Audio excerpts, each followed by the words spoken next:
SMC Dito Ligaral. Good morning, DA-DOS. I am Angeli Burgos. And I am Rosel Brian D. Jimenez. Oh, before we formally start, we will going to call ito ay upang bigyang pagkilala ang mga natatanging kontribusyon ng mga magsasaka at mga mangingisda. So, DA-DOS, taon-taon isinasagawa ang ganitong selebrasyon na ang layunin ay mas ipakilala at ibandera ang mga kahangang-hangang mga gawa ng mga magsasaka sa ating bansa. Dito'y binibigyang halaga ang mga kanilang hindi matatawarang sakripisyo. Ika nga nila, sila na ang ating mga bagong bayani, our unsung heroes. Kaya sa mga kasamahan po natin na nandito sa SMC Dito Ligaral, isang masigabong palakpakan naman po para sa mga mag-isip ng mga magsasaka at mga mangingisda sa lagbang ng kakayanin. Ate Angie, no? Our celebration today is not a typical celebration na idinadatos natin sa mga gymnasium. Ano? It's high time naman na ilabas naman natin yung mga farmers natin dun sa mga gym.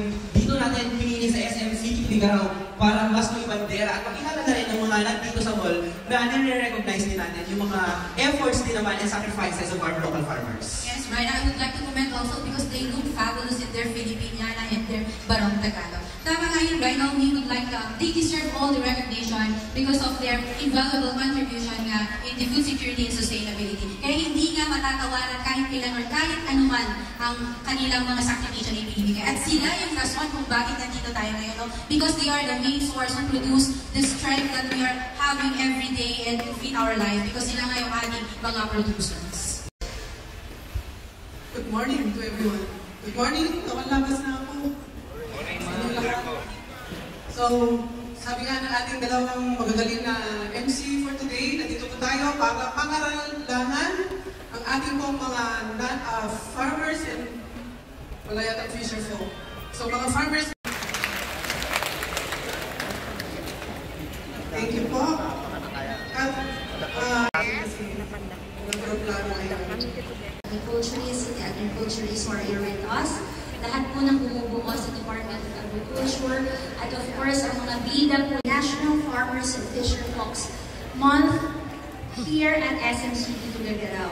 With the effort of DA, we are sure po that the entire month has been a tribute to the Filipino men and women who tirelessly ensure that our plates are filled with fresh produce and delicious food. Kayo po yun, ating mga farmers and fisher folks. Yung inyo pong dedikasyon sa pagtatanim, sa pag-harvest, sa distribution process, at nakita nga po namin kanina dito sa mga video na pinakita, yung mga development at innovations na inyo pong ginagawa. Ito po ang nagiging backbone ng food security sa ating bansa at kami po sa SM Supermalls ay nagpapasalamat sa inyo dahil dito. Ang SM Supermalls rin po ay nag-recognize the significance ng agricultural industry. Kaya nga po, bilang mall, hindi lang po dito sa Tuguegarao, but across different SM Supermalls across the country, meron din po kami mga programa in partnership with DA and other government agencies, mga LGUs, na tumutulong sa ating mga farmers. So, meron po tayong kapalitan sa pamamayan. Natin dito sa mga malls, just this last week, meron po tayong kitiwa there, trade fair dito. Kami po ay nagpapasalamat na dito niyo siya ginaganap at sana po kami ay nakakatulong sa inyong lahat. Today's culminating activity is a recognition of what the agricultural sector has to offer, and SM Supermalls is again very proud po na isinama niyo kami dito sa inyong momentous occasion na ito. So as we come together today, we acknowledge the critical role again that the DA, the LGUs, ating mga farmers and fisher folks play in our nation's prosperity. Ang inyong pong passion at hard work inspire us all. Again, welcome po to SMC Dito Ligaral and maraming salamat po. To greet some of you muna, patingin po natin muna yung mga dignitaries natin present this morning, led by of course the Regional Executive Director of the Department of Agriculture, Region 2, Director Rosemary G. Aquino. Ma'am, thank you for having us. Thank you for having him here in Tuguegarao. To the men and women of the Department of Agriculture Region 2, isang magandang umaga po sa ating lahat. To our visiting dignitaries, municipal agriculturists, city agriculturists, representatives of their respective local chief executives, Isang magandang umaga po at welcome po sa Tuguegarao City. The culmination of the 2024 National Fisher Folks and Farmers Month, I, on behalf of Mayor Myla, extend our heartfelt congratulations and deepest gratitude to each one of you. This special occasion honors you and your invaluable contributions to our community, our economy, and our nation. Our theme this year, Sustaining Growth and Resilience in Philippine Agriculture and Fisheries, perfectly encapsulates the spirit of your hard work and determination. Throughout the years, you have demonstrated remarkable resilience in the face of numerous challenges, from natural calamities to market fluctuations.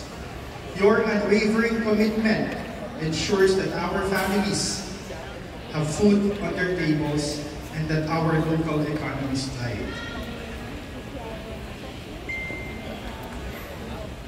Good morning, everyone. Hi. Hello. Hi. To the SM management, malakas na po boses nila. Sabihin, nag-enjoy po sila sa ating SM City Hall. Happy Farmers and Fisher Folk Month for the year 2024, kapamilya in the agriculture and fisheries sector. Pwede po ba batiin ninyo ang inyong katabi, whether nasa right, nasa left, nasa likod, nasa harap, ng Happy Farmers and Fisher Folk Month. Batiin yung bawat isa at sasabihin ninyo, congratulations. Happy Farmers and Fisher Folk Month, sir. Diba? Happy Fisher. Mga yan. O. Saan hindi mo nyo manabati yung nandun sa likod eh. Sabi ko nga, kaya kung sinadya, medyo nalate na konti kasi gusto ko makita sa likod hanggang sa harap. Mga nagwagwapuhan at nagagandahan ng mga farmers natin all over Region 2. Napapangalan natin ang mga magsasaka dahil sa inyong napakaganda at napaka-unique na contribution in continuously developing the agriculture and even that of the fishery sector, kung kaya ang lambak ng Cagayan, ang Cagayan Valley region ay consistent na top performing region all over the Philippines, and congratulations to all of us.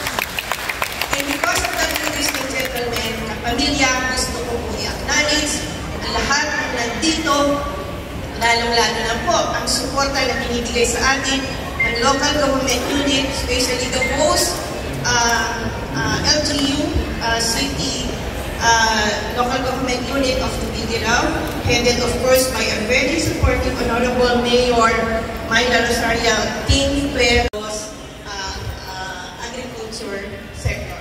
Thank you very much. At sa lahat po na nandito, ang chief.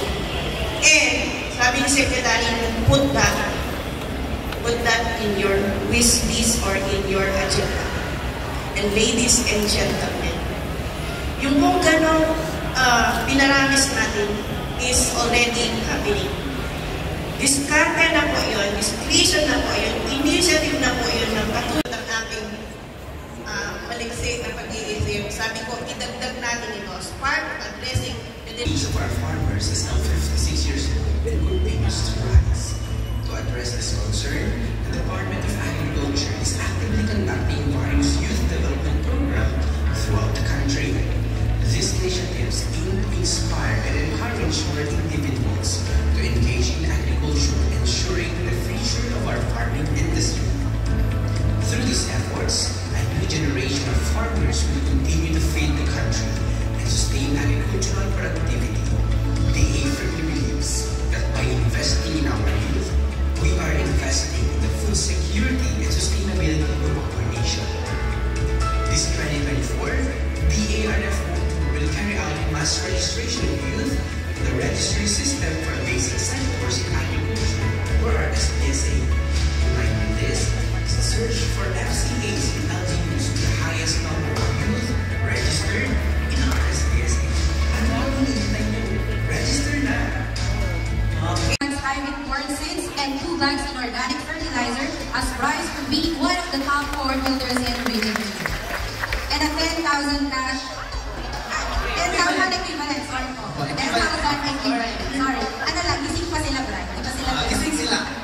lang yan, patikim lang yan. Let's start with from the province of Cagayan. We have Mr. Pepe L. Martinez of Amlung, Cagayan, 10.19 metric tons per hectare. They request their respective aqua and Mr. Agriculture will join us. Another 10 water boat from the... And we also have Mr. Johnny M. Lowigan, 10 metric tons per hectare. And also... Kaya. Request the assistant manager of the AMS. And Mr. Jonathan R. Morgan, please join us here on stage.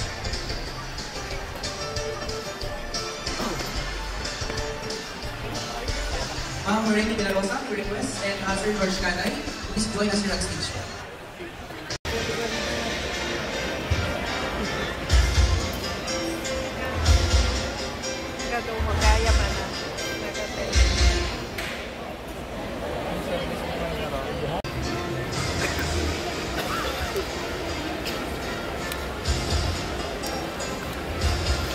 DA2's Choice Award for Group Category, Santo Domingo Integrated School.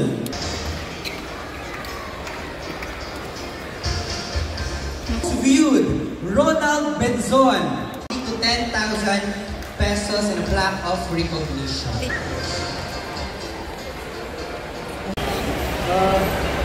Dito yung naalamit Malambang kayo tatakad na rug-rugin na lang dahil kagatsat. Alam ko excited kayong lahat sa naganap ngayon. At ito'y kauna-unahang pagkakataon pa na naganap dito sa ating rehiyon. At alam ko sa darating pang panahon, mas marami pa ang magiging awardee at ito pa yung matisali. Pinagsabi na ito'y paramban. At bukas na may pakita tayo. Nagiging manlalong dito yung Region 2. At saan na nga paututin na ipangparatay katingin dito mga rehiyon iti entero ng Pilipinas. Salamat tika tayo. Salamat di panakaorganisa na ito yung okasyon. At sabay lang mga tuloy na ito yung nanglona ng karin katingin LGUs, especially the Chief Local Executive of different LGUs. Kaya dahil ko matirog-lugin ng tapunas na kata, ikantay yung importansya, nga natapay ko mga supportaran tayo, nagtipandalan tayo, at nuglugan tayo. Kaya may isang karin na kunada, rugtong na laing, karapatan po ng ating mga LGUs, Chief Local Executives, na bigyan ng suporta ang ating mga magsasaka dahil ang mga LGUs Chief Executive ay sila yung putsar ng kanilang mga munisipyo. Di po ba? So, ganun din po ang mga kabataan na sabay lang kumata at tuloy na ma-inspirar natin na magkaroon natin na tsansa at bukas na kata may ipakita na tinainta ay suunod na naging sumarunong na manlalong tayo. Naging sumunod ka na kami senioren manlalong.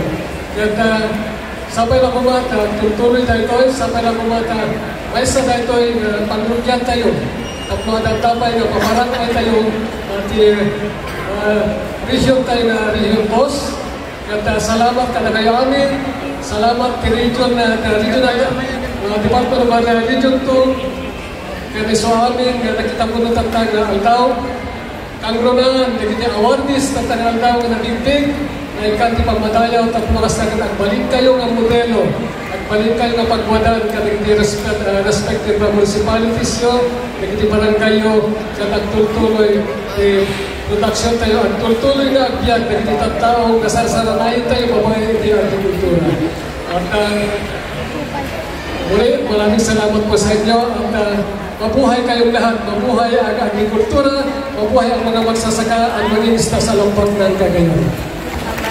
Thank you so much, Sir Gante. Mabuhay po ang ating Farmer Regional Executive Director. Yung support po natin, pa-wait lang po sa gawin, pakita na po, para dito. And then, yung mga hindi pa po naka-receive ng seats, meron kayo. May available po na seats.